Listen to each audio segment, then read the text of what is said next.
उन्होंने कहा कि Bharat union of India nation एक अलग सवाल है।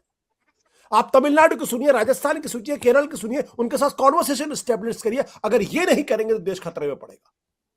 उन्होंने ये भी कहा कि पिछले 3000 सालों में इस मुल्क में न तो सम्राट अशोक ने, न ही गुप्त काल ने, न तो मौर्य काल में दरअसल सेंट्रलाइज तरीके से रूल करने की कोशिश की गई। कॉन्वर्सेशन, नेगोशिएशन के जरिए बात की गई।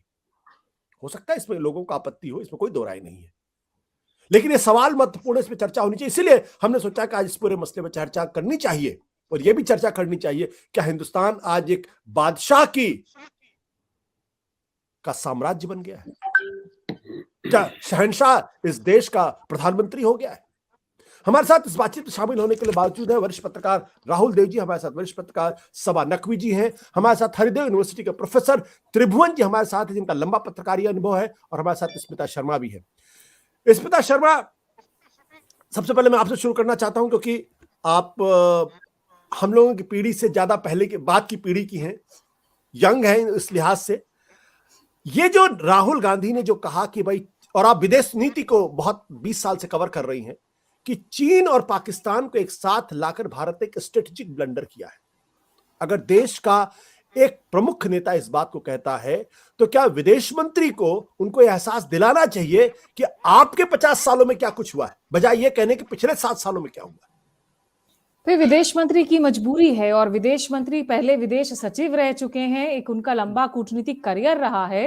ही somebody जिनकी family has belonged and contributed to diplomacy in this country. तो मुझे जो उनकी सिचुएशन है वो एक्चुअली थोड़ी सी आयरॉनिक लगती है, क्योंकि जितनी दफा वो इस मौजूदा सरकार पर हमलावर होते हैं, ऑब्वियसली वो प्रेशर रहता है, वो दबाव रहता है, तो कहीं ना कहीं वो खुद एज अ ब्यूरोक्रेट विदेश नीति पर जितना काम किया है पिछले दशकों में, उसको अंडरमाइन करते हैं। तो उनकी जो एक स्थिति है वो एक अजीबोगरीब स्थिति है, विच आई कैन अंडरस्टैंड विद। लेकिन देखिए आशुतोष, जो मुझे लगता है, Rahul Gandhi I am not a fan of. Rahul Gandhi अभी भी जो है वो पार्लियामेंट में अच्छे स्पीचेस दे दे, छक्का लगा दे, द प्रॉब्लम इज कि उनकी इनकंसिस्टेंसी दिखने को मिलती है। राहुल गांधी के साथ में वो कंसिस्टेंसी नजर नहीं आता है जहां तक नेतृत्व का सवाल होता है। विद दैट डिस्क्लेमर, क्या ये जो बातें पार्लियामेंट में कही वो बिल्कुल सरासर गलत बातें कही? अगर आपको तोड़ना हो, मरोड़ना हो, तो डिप्लोमेटिकली आप बहुत सारे तर्क दे सकते हैं, लेकिन एनीबडी कुड सी थ्रू कि राहुल गांधी वाजंट सेइंग कि भाई पहले चीन और पाकिस्तान के रिश्ते बिल्कुल बुरे थे और इसी की वजह से।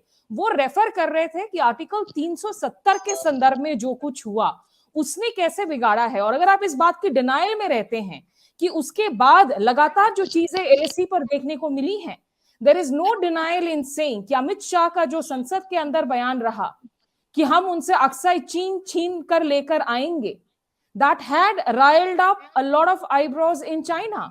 आप उसके पहले तक अगर आप कुछ वक्त को देखें तो यहां पर 2 फ्रंट पीस की बात की जा रही थी आर्मी चीफ की तरफ से, and suddenly within months you see कि 2 फ्रंट पीस की जो बात है वो 2.5 फ्रंट ऑफ वॉर में तब्दील हो जाता है।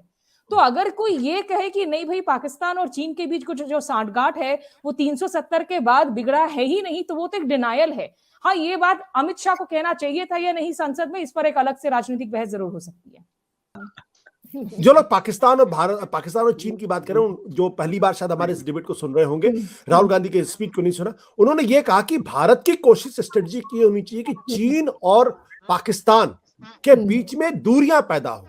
हमने बजाय उस दूरियों को पैदा करने से उनको ऐसे मौके दे दिए ताकि वो करीब आ जाए। फिर उन्होंने कहा ये एक स्ट्रेटेजिक ब्लंडर है, और मुझे लगता है ये बात समझ में आनी चाहिए हमको। ये बात समझदारी की बात है कि अगर आप भारत की सीमा पर 2 फ्रंट अगर खुल जाएंगे, जिसमें चीन है जो भारत की सीमा के अंदर घुस बैठा, पाकिस्तान जो रोज हमले करने की शिकायत करता है, हमारी कोशिश होनी चाहिए दोनों अलग अलग हो। इस संदर्भ में जो फ्रेजिंग है आशुतोष, मुझे लग रहा था ना वो गड़बड़ी उनकी फ्रेजिंग में थी। जो वो कहने की कोशिश कर रहे थे तात्पर्य यही था, जो सबा ने भी जिस बात का जिक्र किया कि अभी तक भाई आपकी नियंत्रण रेखा पर गोलीबारी हुआ करती थी, आज की तारीख में अगर आपकी वास्तविक नियंत्रण रेखा या line of actual control has become your new LOC. 70 के दशक के बाद अगर वहां पर आज गलवान जैसा क्लैश हुआ जहां इतने जवानों की जान चली गई, और उसके बाद से लेकर लगातार आप 2013 के बाद से अगर आप देखें, चुमर हो, डेप्सांग हो, एक के बाद एक चीन की कोशिशें होती जा रही हैं प्रबल दिनों दिन, और उसके बाद जब ये स्थिति ऐसी पहुंच जाती है, आज आपकी जिस तरीके की डिप्लॉयमेंट आपको एलएसी पर करनी पड़ रही है वो आप नहीं कर रहे थे। आप चीन से लगातार बिजनेस की बात कर रहे थे, कारोबार की बात कर रहे थे, जिसमें बहुत बड़ा वित्तीय घाटा था, भारत का डिसएडवांटेज था। उन सब चीजों से हटकर जो है अब आपको लगातार एक टू फ्रंट पॉसिबल वॉर की बात करनी पड़ रही है। तो इसकी ओर वो पॉइंट कर रहे थे कि this is the change that has happened. अब उसकी paraphrasing could definitely have been a lot better. Satya Hindi का ऐप डाउनलोड करें गूगल प्ले स्टोर पर।